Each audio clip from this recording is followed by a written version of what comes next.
अस्सलाम वालेकुम। आज की वीडियो के अंदर हम लोग इंटेल 8086 का जो प्रोसेसर है उसके 4 इम्पोर्टेंट रूल्स को देखेंगे। ये रूल्स इस वजह से इम्पोर्टेंट है कि ये 8086 के जो आर्किटेक्चर है उसको समझने में थोड़ी सी आसानी देते हैं और आप जब प्रोग्राम करेंगे असेंबली के अंदर तो ये 4 रूल उसको गवर्न करेंगे और इनको आप नज़रअंदाज नहीं कर सकते बेसिकली, क्योंकि इनके थ्रू ही आप एक इफ़ेक्टिव प्रोग्रामिंग करने के काबिल होंगे। अगर आपको रूल्स पता होंगे तो आपको ये भी पता होगा कि क्या कर सकते हैं और क्या नहीं कर सकते, और ये आपकी लॉजिक बनाने में बहुत अच्छी क्लैरिटी आपको देते हैं। तो इंटेल 8086 के जो इम्पोर्टेंट 4 रूल हैं वो ये हैं कि rule number 1, both operands should be of the same size. अच्छा, जिन लोगों को नहीं पता ऑपरेंड्स और ऑपरेटर क्या होते हैं, फॉर एग्जांपल अगर मैं ये लिखूं कि पेन का साइज अगर मैं पहले छोटा कर लूं ताकि आसानी हो। अच्छा, 5 + 5। अच्छा, अब ये जो प्लस का सिंबल है दरमियान में, ये चीज, ये ऑपरेटर होगा, और ये 5 राइट पे और लेफ्ट पे ये ऑपरेंड्स कहलाएंगे।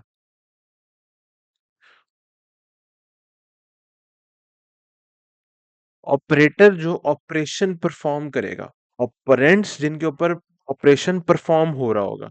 तो ये बेसिक फर्क है, ये टर्मिनोलॉजी बेसिक सी है। तो रूल नंबर 1 क्या है? Both operand should be of the same size. 8086 के अंदर आपके पास एक जो साइज है वो 16 बिट का है और एक 8 बिट का है।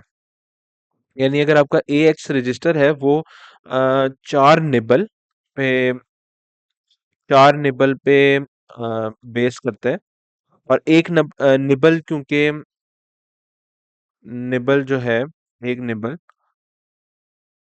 इक्वल टू 4 बिट्स है। तो 2 निबल जो है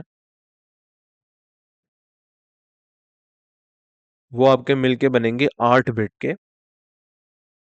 और डिस्ट्रीब्यूशन अगर एक रजिस्टर की हम करें तो वो इस तरह होगी। AL उसका लोअर एंड होगा और AH उसका हायर एंड होगा। इसको हम डिटेल के अंदर बाद में देखेंगे जब हम लिटिल एंडियन की बात करेंगे। लेकिन बेसिकली आपको ये समझ आ जानी चाहिए कि 8086 के अंदर 2 साइजेस हैं। एक 8 बिट का है जो कि छोटा साइज है, और एक 16 बिट का है। तो यानी एक बाइट का एक साइज है, क्योंकि 8 बिट एक बाइट के बराबर होता है, और ये 2 बाइट का एक साइज है। सही है। आप ये नहीं कर सकते कि आप एक 16 बिट की वैल्यू 8 बिट के कंटेनर में डालें। बात समझने की है ना। एक 1 लीटर पानी आप 500 ml यानी हाफ लीटर बॉटल के अंदर तो नहीं डाल सकते। 8086 में ये इजाजत नहीं है। तो 16 बिट की वैल्यू 16 बिट में डालें और 8 बिट की वैल्यू 8 बिट के कंटेनर में आप डालें तो बेहतर है। तो रूल नंबर 2 क्या है? Both operands can not be segment registers. तो आपके पास सेगमेंट रजिस्टर होते हैं। मैं आपको अगर, तो बेसिकली आपके पास 4 सेगमेंट रजिस्टर होते हैं। अगर मैं आपको वैसे ही जनरली बताऊं, DS, CS, ES और एक और है, अम, उसके थ्रू आपके पास ये 4 सेगमेंट रजिस्टर हो सकते हैं। तो जिस तरह ये 5 + 5 था, तो अगर आप एडिशन का कोई ऑपरेशन परफॉर्म कर रहे हैं तो आप ये नहीं कर सकते कि इधर DS हो और इधर CS हो, और या इधर ES हो प्लस DS, इस तरह कुछ नहीं आप कर सकते परफॉर्म। बेसिकली कोड तो लिखेंगे ही, लेकिन ये इस तरह एक्शन परफॉर्म नहीं, दोनों को सेगमेंट रजिस्टर नहीं हो सकते। रूल नंबर 3 है destination operand can not B CS और एन IP रजिस्टर। तो अगर मैं आपको यहाँ से प्रोग्राम जो मैंने लिखे हुए हैं उनको एमुलेट करके दिखाऊं, तो हमारा बेसिक जो चीज़ बन रही है वो देखें। ये आपके जनरल पर्पस रजिस्टर है, AX, BX, CX, DX, और CS आपका सेगमेंट रजिस्टर है। IP आपका इंस्ट्रक्शन पॉइंटर है, जो कि आपकी जो नेक्स्ट इंस्ट्रक्शन होती है उसके ऊपर होता है। SS आपका एक सेगमेंट रजिस्टर है। SP आपका स्टैक पॉइंटर है, ये बेस पॉइंटर है। ये सोर्स इंडेक्स है, ये डेस्टिनेशन इंडेक्स है, ये डेटा सेगमेंट है, और ये एक्सटेंडेड सेगमेंट है। तो आपके पास कितने सेगमेंट रजिस्टर हो गए? ES, DS, CS और SS। तो ये आपके पास 4 सेगमेंट रजिस्टर्स हैं, और इन इन इनको आप ऑपरेंड्स नहीं रख सकते दोनों तरफ। लाइक एडिशन का अगर परफॉर्म करना है तो CS या सेगमेंट रजिस्टर दोनों नहीं हो सकते। CS ES DSES या जो भी आप कॉम्बिनेशन बनाना चाहें चार का वो नहीं बन सकता। सही है। तो रूल नंबर 3 है destination operand can not B CS और IP रजिस्टर। तो असेंबली के अंदर जब आप लोग प्रोग्राम करते हैं फॉर एग्जांपल, तो यहाँ पे अगर आप ऐड का करते हैं, आप यहाँ पे डेस्टिनेशन ऑपरेंड लिखते हैं, यानी जिस जो वैल्यू ऐड होके जिस सेगमेंट के अंदर ट्रांसफर होगी वो आप पहले लिखते हैं। उसके बाद आप एक कॉमा लगाते हैं। सही है। और उसके बाद आप सोर्स ऑपरेंड लिखते हैं, यानी जो जिसकी वैल्यू आपने उठा के ऐड करवानी है। तो इस जगह पे डेस्टिनेशन की जगह पे कोड सेगमेंट रजिस्टर नहीं आ सकता और ना ही इंस्ट्रक्शन पॉइंटर लिखा जा सकता है। ये दोनों इलीगल होंगे। सही है। और यहाँ पे आप कुछ भी लिख सकते हैं, ऐसा कुछ नहीं है, लेकिन डेस्टिनेशन की साइड पे CS और IP नहीं लिखा जा सकता, ये बात। और ये सारे कोड हम देखेंगे। Rule number 4, if the destination operand is a CS register, is this आपका कोड सेगमेंट या आपका जो सेगमेंट रजिस्टर है, CS सॉरी,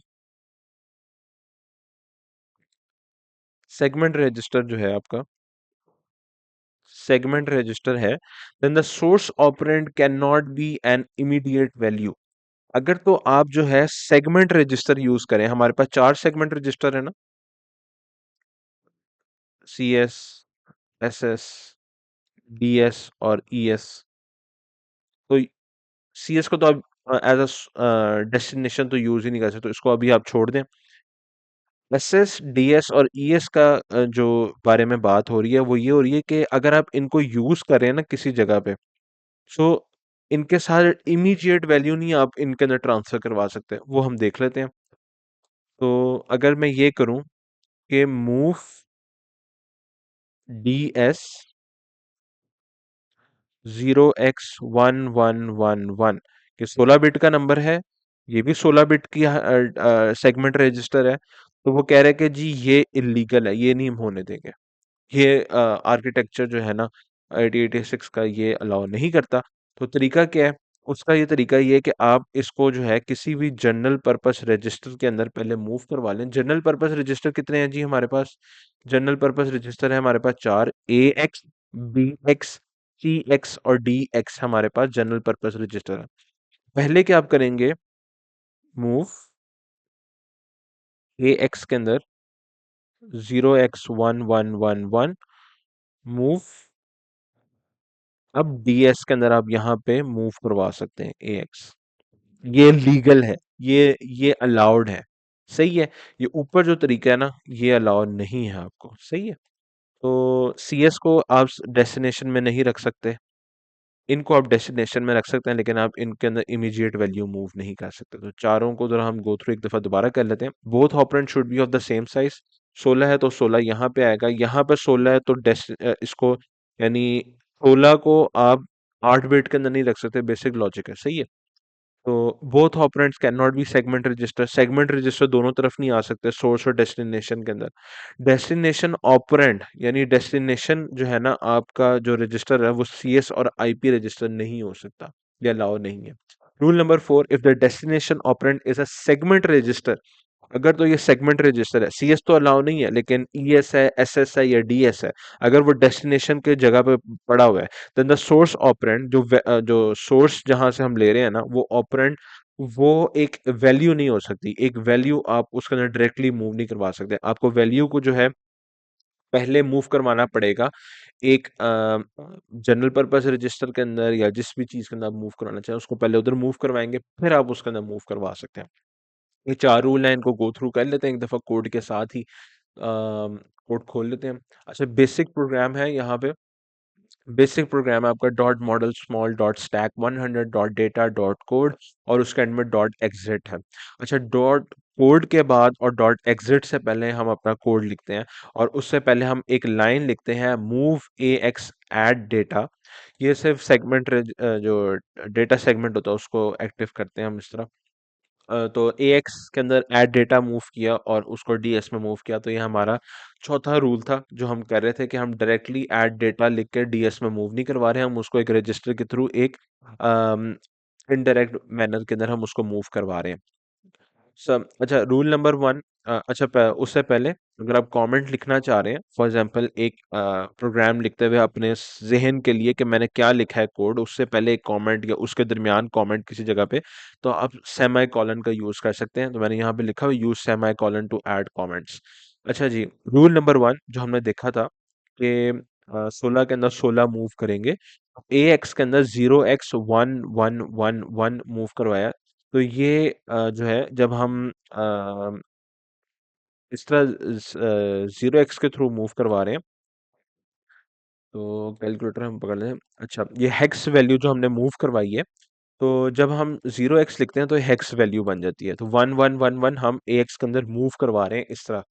और एक और चीज हम देख लेते हैं, मूव ए एक्स के अंदर 0x11, सही है। तो आपका 16 बिट का जो कंटेनर है उसके अंदर 8 बिट की वैल्यू जा सकती है, लेकिन 8 बिट के अंदर 16 बिट की वैल्यू नहीं जा सकती। ये बेसिक लॉजिक है कि एक 500 ml के कंटेनर के अंदर आप 1 लीटर पानी स्टोर नहीं कर सकते, 1000 ml स्टोर नहीं कर सकते, वो कैपेसिटी नहीं है उसके अंदर। तो ये चीज़ आपने देखनी है। तो हमने जो है 16 बिट के अंदर 16 मूव किया, ये अलाउड है। तो रूल नंबर वन को देख लेते हैं। रूल नंबर वन के अंदर अगर हम देखें यहाँ पे, तो AX को आपने देखना है, AX रजिस्टर को, ये पहला रजिस्टर। तो हम इसकी लाइन एग्जीक्यूट करते हैं। मैं दोबारा एक दफ़ा कंपाइल कर लूँ ताकि उसके ऊपर ये, अच्छा, अभी हम बैठे हैं ऐड डेटा के ऊपर। सही है, तो इसको हम देख लेते हैं।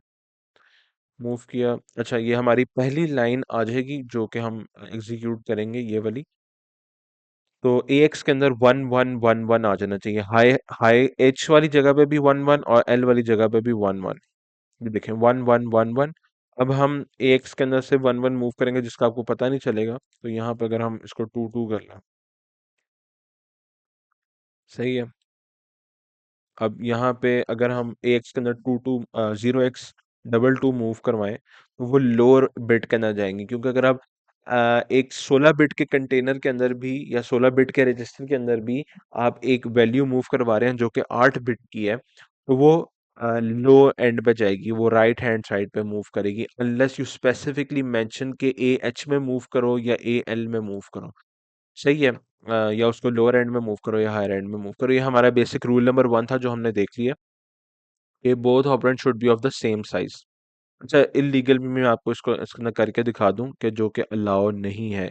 अगर मैं AL के अंदर, यानी जो उसका लोअर हैंड है वहां पे, अगर मैं 16 बिट मूव करने की कोशिश करूं, 0x11, ये देखें जी, उसने कंपाइल करने से पहले ही, कंपाइल करते हुए मुझे बता दिया कि जी एरर है, operands do not match, second operand is over 8 bits, allow नहीं है भैया ये। ओके, हम इसको अब डिलीट कर देते हैं या बंद कर देते हैं। अच्छा, रूल नंबर टू पे आते हैं जी।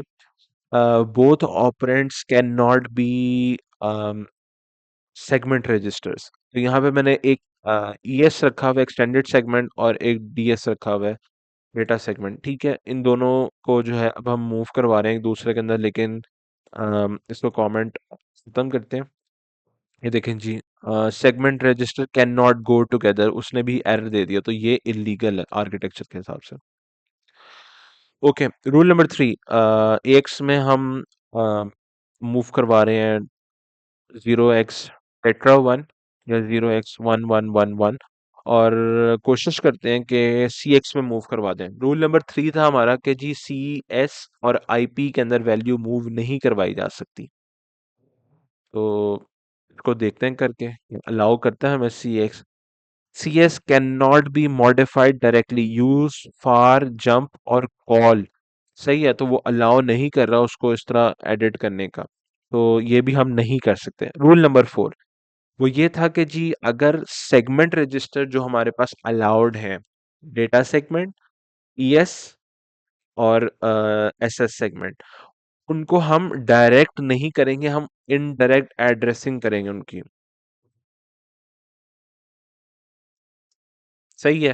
तो उसका तरीका क्या है, आपने किसी भी रजिस्टर के अंदर वैल्यू मूव करवानी है, जनरल पर्पस रजिस्टर जो हमारे पास AX BX CX DX what, उसमें वैल्यू मूव करवा दें। उसके बाद जो है आप उसको अ, अपना जो सेगमेंट रजिस्टर है उसके अंदर मूव करवा सकते हैं। तो इसको हम चला लेते हैं, कंपाइल कर रहे हैं, हाँ जी कंपाइल हो रहा है बिल्कुल सही, क्लोज करते हैं, एमुलेट कर लेते हैं। अच्छा जी, चलाते हैं। रूल नंबर 4 पे अब हम आते हैं। तो एक्स के अंदर हमने ट्विटर वन एक्स के अंदर मूव करवा दिया, वो मूव हो गया। अब हम डीएस को ये देखें 0720 जहाँ पे लिखा हुआ है, इधर देखें ये वैल्यू मूव कर गई, मूव कर जाएगी। मैं इसको जरा थोड़ा सा दूसरा भी करके दिखा देता हूँ कि अगर हम इसको डायरेक्टली मूव करें तो क्या होता है। 0x ट्विटर वन, इसको अब हम चलाते हैं। जी देखें, can not use segment register with N immediate value, उसने भी हमें एरर दे दिया है। तो इसका मतलब ये है कि हम जो कर रहे थे वो सही कर रहे थे। और इसको हम AX कर देते हैं, दोबारा चलाते हैं, तो ये अब कंपाइल हो जाएगा।